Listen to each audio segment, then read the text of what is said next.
I am Chandannagar girl একটু বেশিই উঠছে না? সকাল বিকাল খালি চন্দননগরকে নিয়ে কলকাতার সাথে কম্পেয়ার করছে।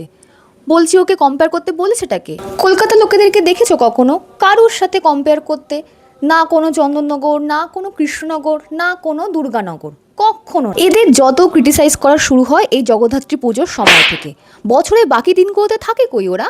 আবার বলে কি যে দুর্গাপুজোর সময় কলকাতায় নাকি যত লাইট লাগানো হয় রাস্তায় সব নাকি চন্দননগর থেকেই আসে। বলি, ফ্যাক্টরি যেখানে সেখান থেকেই তো প্রোডাক্ট যাবে সব জায়গায়। আর আমাদের দুর্গাপুজোর যে বেস্ট প্যান্ডেলগুলো হয় কলকাতায়, সেইগুলোর কাঠামো কি চন্দননগরে যায় না? এই যে তোমাদের প্যান্ডেলে প্যান্ডেলে যত মূর্তি বানানোর কাজে মৃৎশিল্পীরা কাজ করে, তারা কুমারটুলির থেকে যায় না? তাছাড়া প্রতিটা প্যান্ডেলে যে আলপনা প্রতিযোগিতাটা করানো হয়, কলকাতার থেকে কাতারে কাতারে মানুষ যে যায় আলপনা দিতে, তারা যায় না বুঝি? ভিডিওটা আসলে খালি strand road, strand road, strand road, strand road. সেদিনকে আমি আমার বোনকে জিজ্ঞাসা করলাম, এই স্ট্র্যান্ড রোডটা কী রে চন্দননগরে? বলে স্ট্র্যান্ড রোডে নাকি ওখানে সবাই ছবি তুলতে যায়। বলি, আমাদের কলকাতায় না এরকম অনেক স্ট্র্যান্ড রোড আছে, কখনো নর্থ কলকাতায় এসো।